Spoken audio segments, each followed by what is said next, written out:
Guys, we gotta set the record straight. Now, I make a lot of poker math videos, and as someone who makes a lot of poker math videos, I can tell you that the most misunderstood poker metric out there is the minimum defense frequency. And it's such a simple concept at heart. MDF just tells you how wide you need to defend to prevent your opponent from profitably bluffing. However, this simple concept is rife with myths and misconceptions, and we're gonna clear those up today. We'll start with some basic mix-ups. So beginners will often mix up MDF and pot odds. One is the risk reward of bluffing, the other relates to the risk reward of calling. Another thing people often mix up is MDF when facing a raise. They'll just plug in the wrong formula. But guys, I've just made a video about this. It's not what I want to cover today. No, I want to cover the myths, the misconceptions, if you will. So firstly, I've seen some MDA content, some mass data analysis type stuff that observes population frequencies, and a lot of them will make the same mistake. They'll look at some spot, calculate MDF, and say, hey, the population's folding more than MDF. That means we can just start bluffing any two cards here. That's not how it works. You're probably using the wrong formula. Right, so MDF is different when bluffs have equity. Another thing that some wiser poker players might tell you is that GTO always defends less than MDF. And I understand why people think this, but it's not really true. And I'm going to show you why that's the case today. And finally, you'll hear some other people say that MDF is useless before the river, that it's like some dumb toy game metric that doesn't apply when bluffs have equity, which is like every street before the river. But no, I would argue if you believe this, it's probably because you're using a very oversimplified version of the true minimum defense frequency. Let me show you what I mean. Let's talk about the pitfalls of mass data analysis. Now, a lot of players track their hands and they keep track of population trends. And if you do this and you observe a large sample of hands, you're going to notice two things right off the bat. One is that the population seems to overfold versus a flop c-bet. And the other is that the population seems to overdefend versus a flop raise. And based on this, you might come to your own exploitative conclusions. Oh, we should start bluffing any two cards when we c-bet. Guys, that's not really how it works. So look, this is not only correct, this is GTO. All right, I'm going to show you why this is the case. All right, so let's say you're playing a 100 big blind cash game. Hijack opens, big blind calls. Flop doesn't matter. I'm going to use aggregate reports anyway. And the reason is I want the aggregate trend across all possible flops. So we'll say that hijack puts in a third pot down bet, and across all of these different flops, big blind is folding 41% of the time. Now, question to the audience, what is the minimum defense frequency? Take a moment to calculate your answer.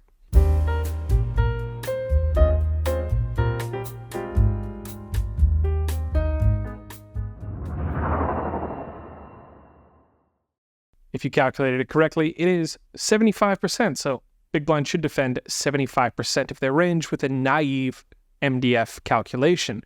That means they should fold no more than 25%. But that's not what big blind is doing. Big blind says, nah, I'm going to fold 40% of the time. So they are way overfolding. What's going on here? Is big blind some massive nit? Okay, well, maybe we can go find a flop where they're defending MDF. So we're going to sort by these things here. And what's the most defended flop out of all of them? Apparently it's 9-7-5 two-tone.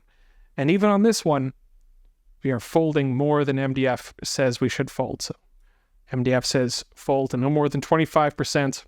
Well, it's folding 27.8. So what's going on? Well, the reason is actually very logical. Let's take a look at hijack, and you know what, we're going to pick any flop. It doesn't matter the flop. Ace 3-3, pretty dry flop. Let's take a look. First thing I want to do is take a look at strategy plus equity. And then let's just sort and find the weakest hand in range. That happens to be 7-6 of diamonds. So 7-6 of diamonds still has 21.8% equity. What that means is 7-6 can check back and realize some of that equity, right? Maybe they can hit a 7 or a 6 on the turn. So hijack doesn't have any pure bluffs here. And remember that MDF is designed to make your opponent indifferent between bluffing and checking.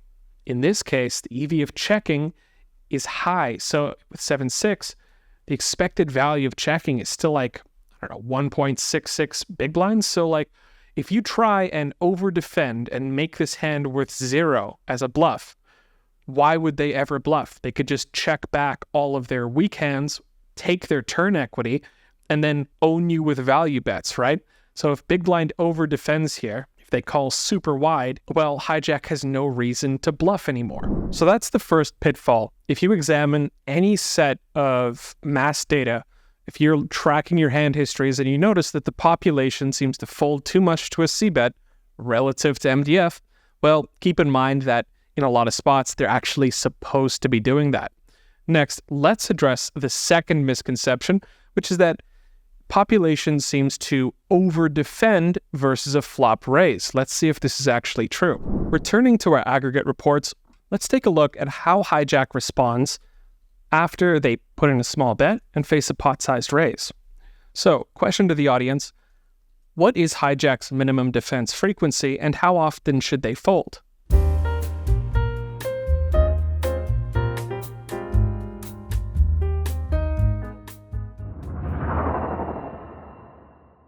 Well, if you've seen my poker math video, you'll know how to calculate this. Big blind is risking 9 chips. 9, that's the risk, divided by risk plus reward. So if their bluff is successful, they'll win 6 chips. 9 over 9 plus 6, 9 over 15, means that big blind expects hijack to fold 60% of the time and defend 40% of the time. But that's not what's happening, is it? If we take a look at the aggregate folding frequency across every flop, we can see, on average, hijack is actually defending way more often than MDF would dictate, or folding less often, depending on how you want to look at it. Hijack is calling much wider in this case. And so if you're just looking at like a HUD or a poker tracker, and you take a look at your population data, you might notice, if you have a big enough sample, that, oh, would you look at this, the population seems to be defending too wide versus a check raise. Well, time to start nut peddling, but this is exactly what's supposed to happen. Let's take a look at an example. Why is this the case? So here, again, we've selected hijack versus big blind, same line, and I've chosen a Queen Jack 8 rainbow board. And here we can see that, again, hijack is way over defending relative to MDF, only folding 50 when they should be folding 60. The reason for this is because bluffs have equity. So let's go sort big blind's range facing the initial bet and find the worst hand. So 3 deuce suited. All right. So 3 deuce of spades is the worst possible hand we could have here, but even this hand still has some equity, right? It can still win the pot very rarely. So imagine what happens if we put in this raise and hijack folds, if they defend exactly MDF and they fold exactly 60% of the time. If that were the case, then 3 deuce of spades could simply check raise, break even on the raise, and free roll all their turn equity. And the same is true for every other hand that's folding here. Sure. Ace 4, hey, why would you fold it? You got 25% equity. Might as well just bluff raise, break even on that, and then if you hit an ace, fantastic. That's a free roll. And this is always going to be the case before the river. MDF, or the true GTO defending frequency, facing a raise will always be wider than MDF, simply because bluffs have equity. And in order to prevent those bluffs from free rolling their equity, you need to actually defend a little bit wider than MDF. And so this is where the other assumption, the other myth, if you will, that GTO always folds less than MDF is just wrong. There are plenty of spots, in fact, any spot facing a raise, where the optimal strategy is to defend much wider than MDF. Now I'm going to switch over to the GTO-Wizard complex reports.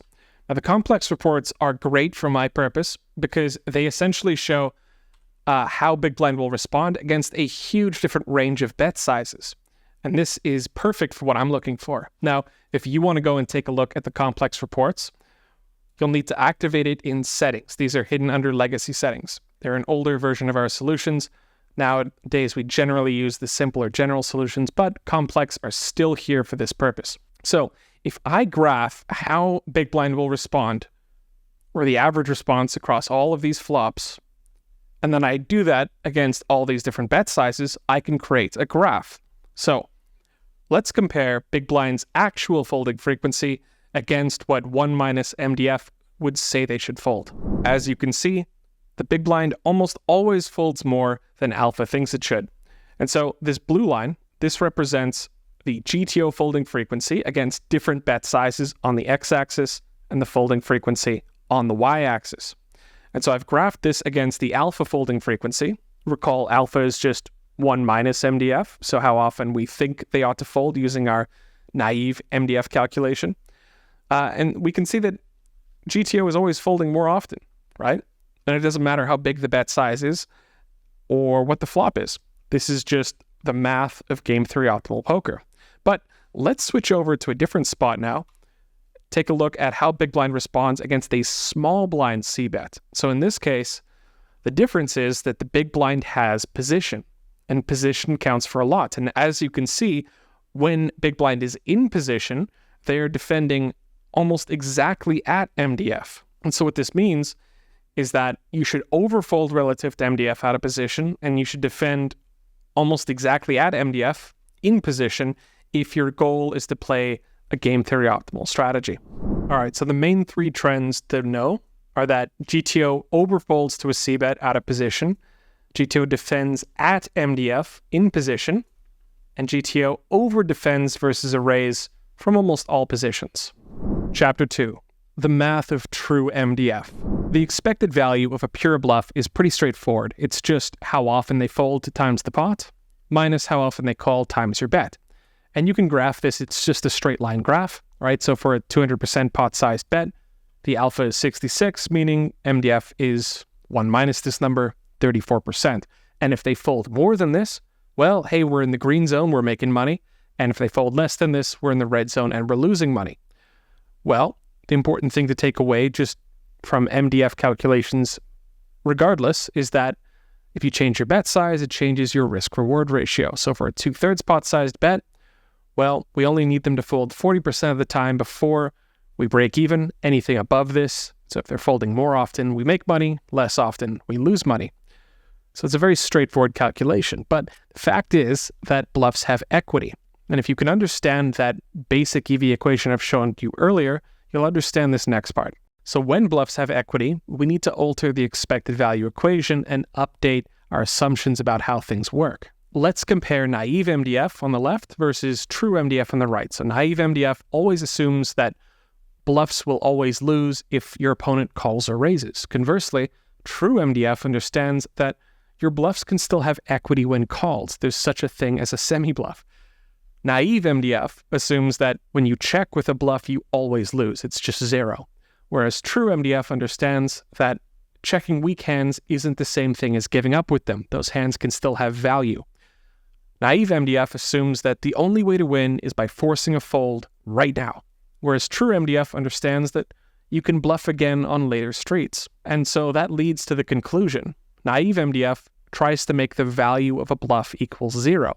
Whereas true MDF tries to make the value of a bluff the same as checking that bluff. So EV bet equals EV check. And these are two different equations.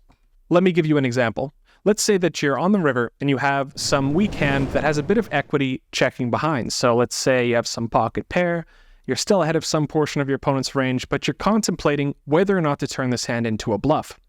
How much fold equity do you need in order for this bluff to be good, in order for it to be better than checking behind?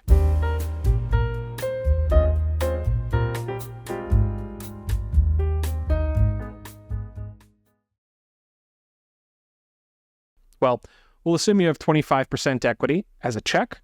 Therefore, if we put in a half-pot river bet, we need to make the expected value of bluffing equal the expected value of checking. And the reason we do this is to find that break-even point. So we want at least this much, preferably more fold equity.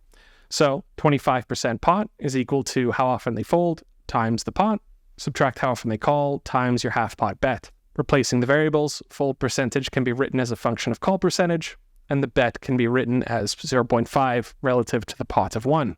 This leaves us with one variable, easy to solve using some simple algebra, just rearrange to find that the optimal calling and folding percentage is 50%.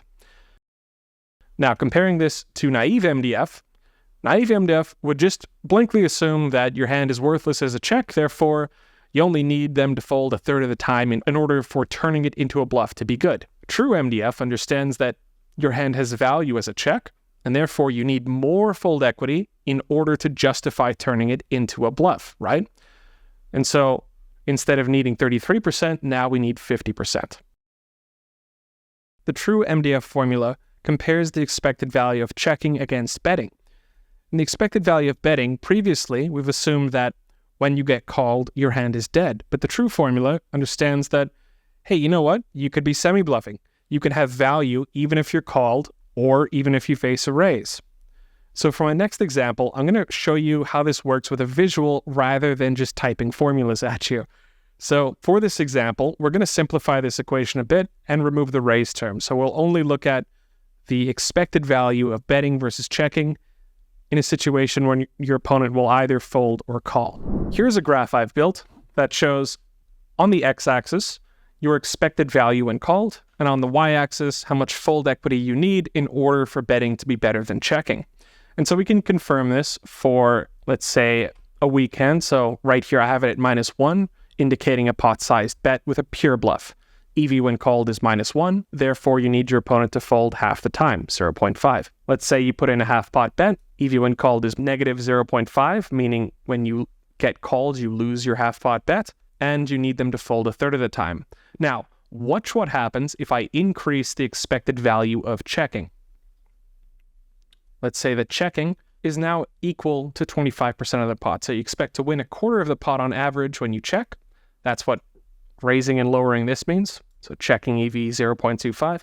Now all of a sudden, well, we need a lot more fold equity, right? So this assumes that if we get called, we lose our half pot bet. But we could imagine that maybe we're semi-bluffing and maybe we win a little bit of the time even when we get called. And in that case, we don't need quite as much fold equity.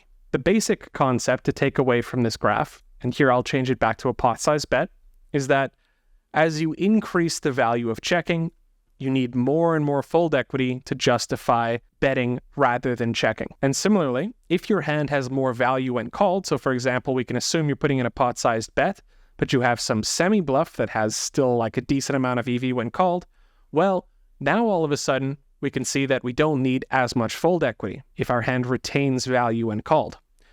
Now, the one thing you might be asking yourself is, what is this section down here? This is above 0. Well, these are your value bets.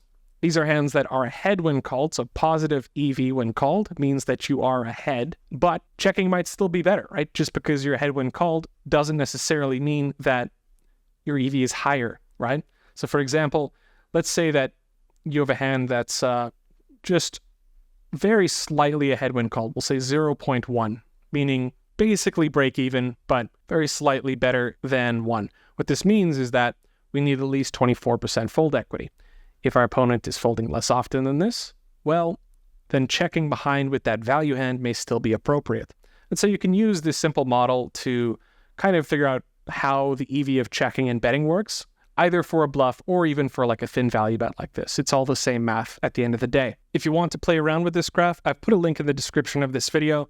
There's a bunch of formulas and stuff in here, but essentially you can control either of these either just by clicking and dragging or by using these sliders. While I was making this video, it occurs to me that actually going and looking up the folding frequencies for different raise sizes in different spots is kind of a pain, and also plugging in all the EV calculations is also a pain. So I wanted to see if I could find like a nice quick approximation of how often the GTO strategy will fold facing a raise in different spots.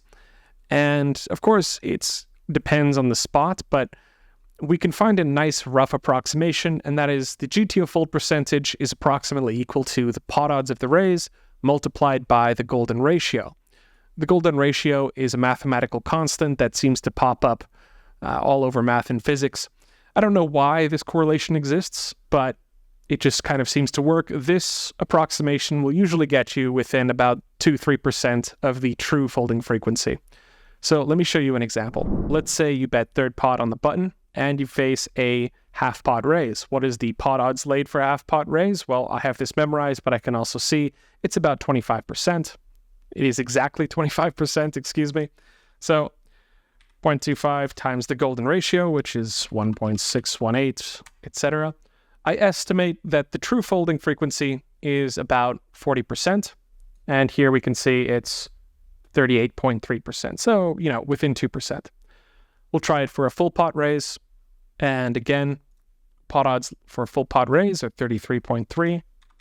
This is convenient because I already have my pot odds memorized, as every good poker player should, multiplied by 1.618. And that's going to give me an estimate of about 53, call that 54%, which is within 0.5% of the true folding frequency. I don't know why this correlation exists. Realistically, you could just round it to like 1.6 or 1.7 and get a pretty good estimate. There is some math that connects, like MDF and pot odds actually intersect at the golden ratio if you graph it by bet size, but I'm not sure if that's why this is happening. It's probably just coincidence that this approximation seems to work well. Regardless, if you're just looking for a quick estimate at how often your opponents are supposed to be folding versus some raise size, that one will get you reasonably close. Let's summarize what we've learned today. So the biggest takeaway for you is that there is a big difference between naive MDF and true MDF because bluffs can have value.